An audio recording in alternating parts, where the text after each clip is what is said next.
Hey guys, I'm back and I'm in my new bedroom, and a few days ago I put a question box on Instagram asking you guys what you're struggling with when it comes to going back to school. I know that going back to school can be overwhelming and it can be a little intimidating at times, and so because I got so many great questions, I thought it would be a nice idea to make some tips about going back to school. Let's get into it. When it comes to having a schedule, I feel like it can be kind of hard to stick to it. One thing I'm going to be trying this semester is time blocking. For each class, I have a specific time for when my lecture is, and in between those blocks of classes, it's going to be kind of like a flexible time blocking. So in between my classes, I'm going to have just a few notes for different activities I can do. For example, let's say I have bio and then I have an hour break, I have food and nutrition, I have another hour break, and then I have another class.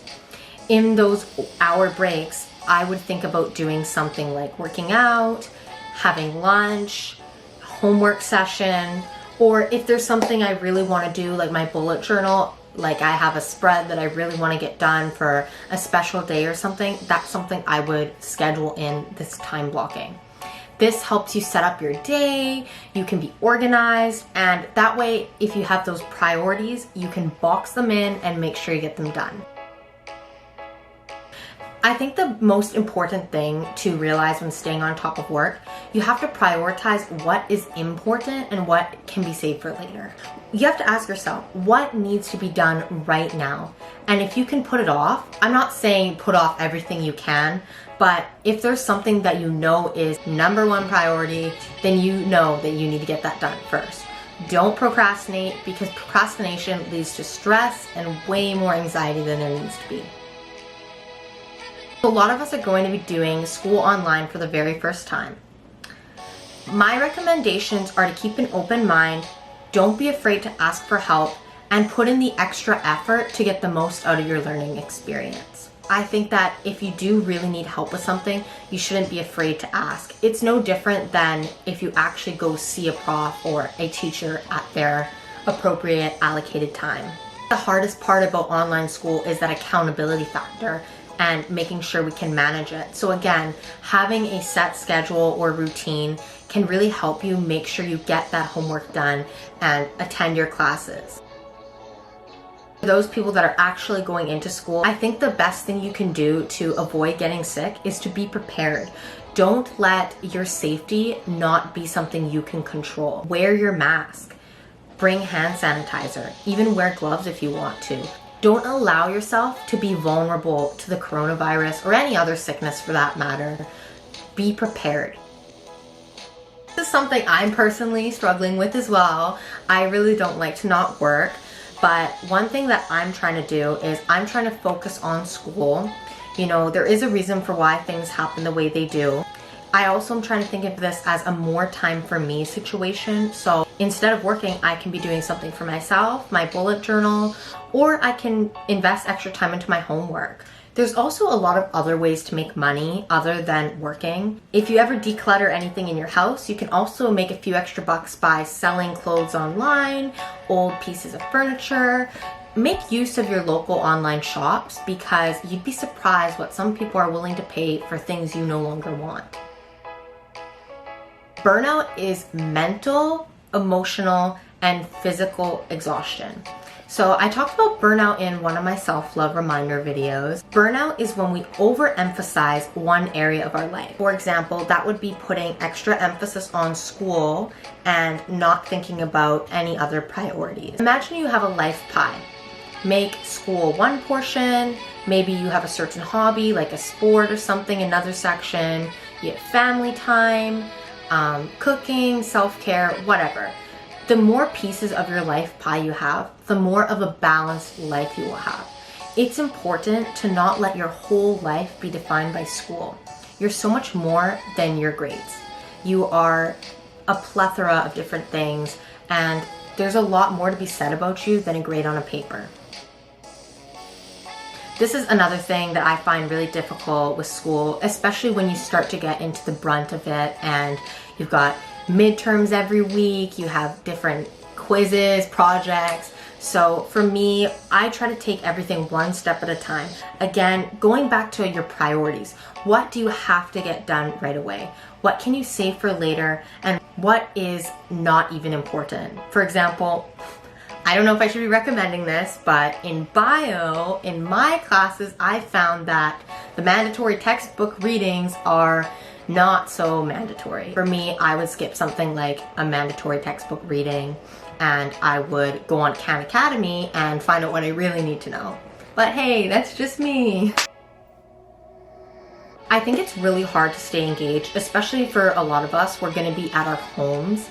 So there's a few techniques we can use. We can use the Pomodoro time method, which is you have 25 minutes of work time and a 5-minute break in between. This personally doesn't really work for me. I prefer to be in a flow. Flow is when your skill level matches, I think, your interest or capability.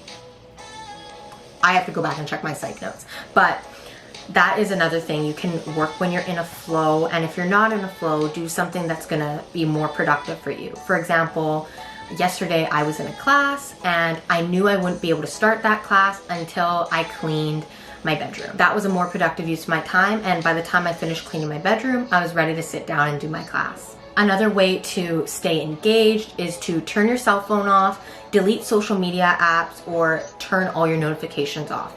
Me personally, when I know I have to deal with stuff, I put my phone on Do Not Disturb a lot. I do this before bed. I do this when I'm working out, because when I know that when I'm doing something, for example, working out, that's my time. I don't want to be on my phone. When I'm in that class I was talking about earlier, I don't want to be on my phone because I want to be engaged in the class. Another way to stay engaged is to obviously take notes. Now, this is something that I sometimes find that can be overdone really easily. We end up overtaking notes and we aren't actually paying attention. So I listen to this method my mom uses called study smarter, not harder. Take notes that are only necessary. If you think you're gonna forget something, if the teacher says, hey, this is really important, then that's probably a sign you should write it down. I'm gonna be doing digital note-taking this year. I'm gonna have a copy of my class notes, and then on the side of that I will be writing on top of these notes. If you're like me and you like to write everything down, then digital note-taking might be for you. I feel you. I have to fill out some own applications for myself. I think the most important thing to realize when you're filling out any application, you want to present the best version of yourself. I personally think the best way to handle any sort of application is to deal with it in digestible chunks. But when it comes to things like, oh, what are your interests? Oh, what can you provide us for this opportunity? Maybe those are some things you want to really go back and look at, hey, what is the best way I can present myself? This goes back to priorities, right? It can be tough to manage all the schoolwork we have to do, but prioritizing will help you stay on top of your work. And remember that it's not a race. Just because you're not on the same schedule as everyone else does not mean you are behind. Everyone is on their own timeline and their own journey. Put your mental health first. If you are feeling so overwhelmed with all the work you have, then it's not for your best interest to try to cram it all in and get it all done. Now, I feel like uncertainty has been the biggest theme of 2020. We don't know what's going to happen. And I think for that reason, it's very important to be prepared. Expect the unexpected. Sometimes when things are unexpected, there's a common connotation that things are bad. But you have to trust that everything happens for the greater good. And once you start to believe this, it really changes your perspective on how you view things in your life.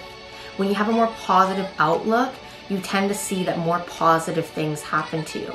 And when something happens to you that isn't so positive, when it's negative, you don't really get as impacted by it because you are already thinking, this happened to me for my best interest. That wraps it up. I hope you guys like this tips and tricks video. I really thought it was a great idea to make this video, and I know how difficult it can be going back to school, especially now that we are going back to school in a very different setting that we are used to. I just thought that this was a great opportunity to try to help others and really connect with my community. If you have any questions or any tips or tricks, or you just want to talk, feel free to send me a message. I would love to hear from you. If you could like this video and subscribe, that would be awesome. And I will see you guys in the next one.